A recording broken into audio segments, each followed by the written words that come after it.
এটা হলো Chinese fringe বলে এটাকে, আবার কেউ এটাকে চাইনিজ ব্ল্যাক পার্ল প্ল্যান্টও বলে। তারপর ক্যারোলিনা মিডনাইট বলে কেউ কেউ। আর এটার আরেকটা নাম হলো লোরোপেটালাম। তো এই গাছটা আমি আজকে 2 বছর হয়েছে এনেছি, এনে একটা ছোট পটের মধ্যে লাগিয়ে রেখেছিলাম। কদিন আগে এটা পটটা ঝড়ে এখান থেকে পড়ে নিচে পড়ে ভেঙে গেছে। তো ওই এটাকে রিপোর্ট করে দিয়েছি। তো রিপোর্ট করার সময় আর আমার খেয়াল হয়নি যে আমি এটা করব, এটাকে ভিডিও করে আপনাদেরকে দেখাবো।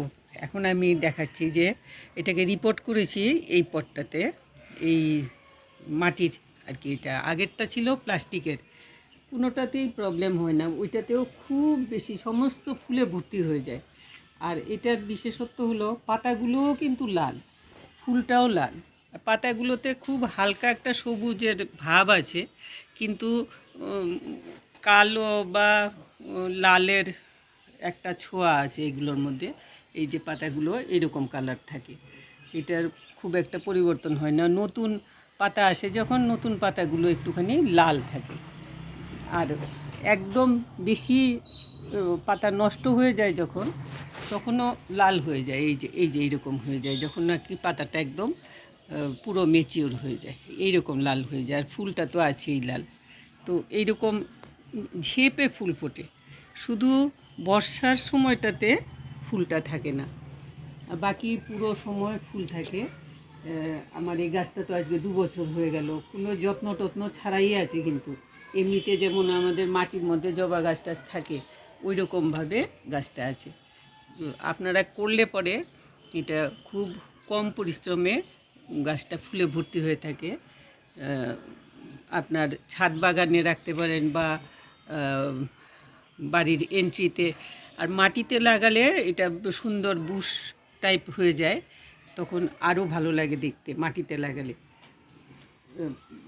ঝেঁপে সব দিকে ডালপালা আরও ছড়িয়ে যায়। এখানে তো আমাদের একটা ইয়ের মধ্যে থাকে, ছোট একটা জায়গার মধ্যে ওরা শেকড় যত ছড়াতে পারে গাছ তত বেশি ছড়িয়ে যায়।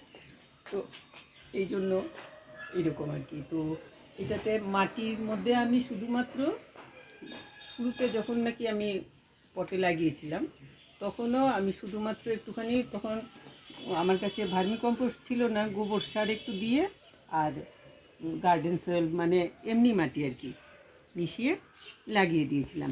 তো ওই রকম এঁটেল মাটি না হলে পরে একটু বালি মিশিয়ে নেবেন। আমার তো বালিটা মাটিটাতে বালির ভাগ বেশি, এই জন্য আমি আর আলাদা করে বালি মিশাইনি। এখন এইটাতে যখন বসিয়েছি তখন একটু ভার্মি কম্পোস্ট আর একটুখানি ওই যে কি বলে এটাকে,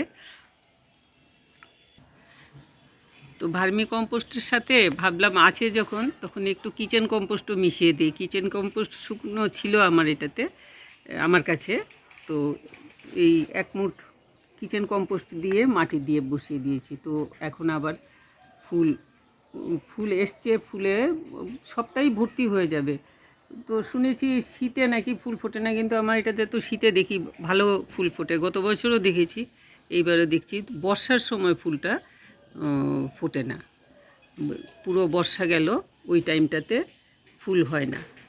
আর রোদের জায়গাতে রাখবেন, গাছ ভালো থাকবে, ভালো হবে।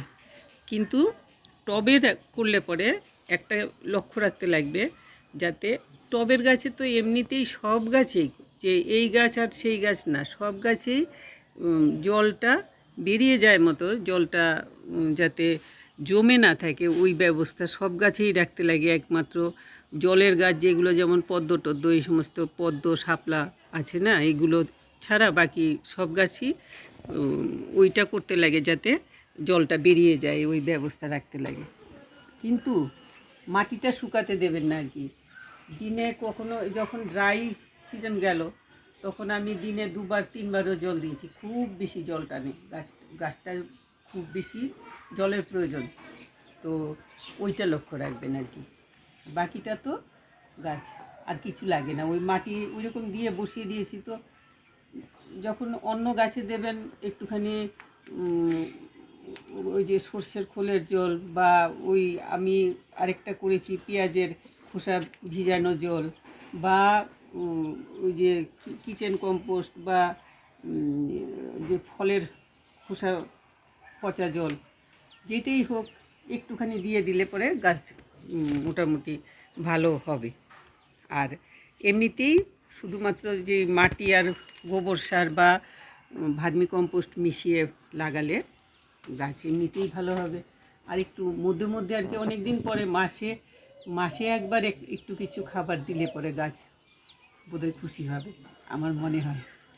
আমরা তো যারা গাছ করি, গাছ কেমন কী করলে গাছটা খুশি হবে, একটু ভালো হয়ে থাকবে, গাছটার একটু স্বাস্থ্য ভালো হবে, সেটা আমরা চিন্তা করি। সেই জন্য আমি বললাম যে একটুখানি ওই রকমভাবে একটু ইয়ে করবেন। আর এমনিতে রোগ টোগ কিছু ধরে না, ওই সমস্ত পোকাঝোকা কিছু হয় না। একটা প্রবলেম দেখেছি আমি, মাকড়সা এসে এগুলোর মধ্যে বাসা করে ফেলে।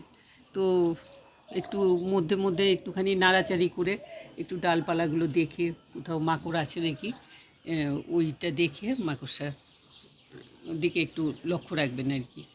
নইলে পরে মাকড়সাতে এরকম জাল টাল করে ফেললে পরে গাছের অনেকটা ক্ষতি হয়ে যায়।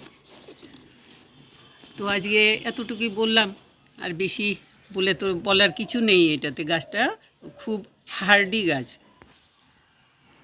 আর এখন তো মাত্র ফুল ফুটতে শুরু করেছে, এই সিজনের ফুল মাত্র আমার এই ফুটতে শুরু করেছে আর কি। এর আগে এক প্রস্থ হয়েছে, অল্প স্বল্প হয়েছে, এখন বোঝা যাচ্ছে যে পুরো গাছে এখন ফুল হবে। তো ফুল ঠিকঠাক মতো ফুটলে গাছ ভরে ফুল হবে যখন, তখন ফুল ভিডিও না করি, একটা শর্ট ভিডিও করে হলে পরেও আমি দেব ইয়েতে, আপনারা তখন দেখবেন গাছটা কেমন সুন্দর লাগে দেখতে। আমি চেষ্টা করব বেশি করে ফুল ফুটবে যখন, তখন যাতে একটা শর্ট ভিডিও করে আমি ছাড়তে পারি, আপনারা দেখবেন, আপনারা করুন। এই গাছটা কিন্তু কোনো পরিশ্রম একদমই নেই, লাগানো পর্যন্তই। আর সারা বছর আমি 2 দিন 4 দিন এটার জন্য যত্ন নিয়েছি কিনা সন্দেহ, শুধুমাত্র ওই মধ্যে মধ্যে একটু মাকড়সার ঝুল ঝেড়ে দিই, এই পর্যন্তই। আজকে আর বলছি না, এতটুকু বললাম, আজকে আর বলছি না, শেষ করে দিচ্ছি। আপনারা একটু লাইক শেয়ার করবেন, একটু সাবস্ক্রাইব করবেন, ভালো লাগলে কমেন্ট করবেন, কিছু জানার থাকলে বা কিছু বলতে চান যদি আপনারা কমেন্ট করে দেবেন একটুখানি, তাহলে আমি চেষ্টা করব আপনাদেরকে প্রশ্নের উত্তর দিতে। ভালো থাকবেন সবাই।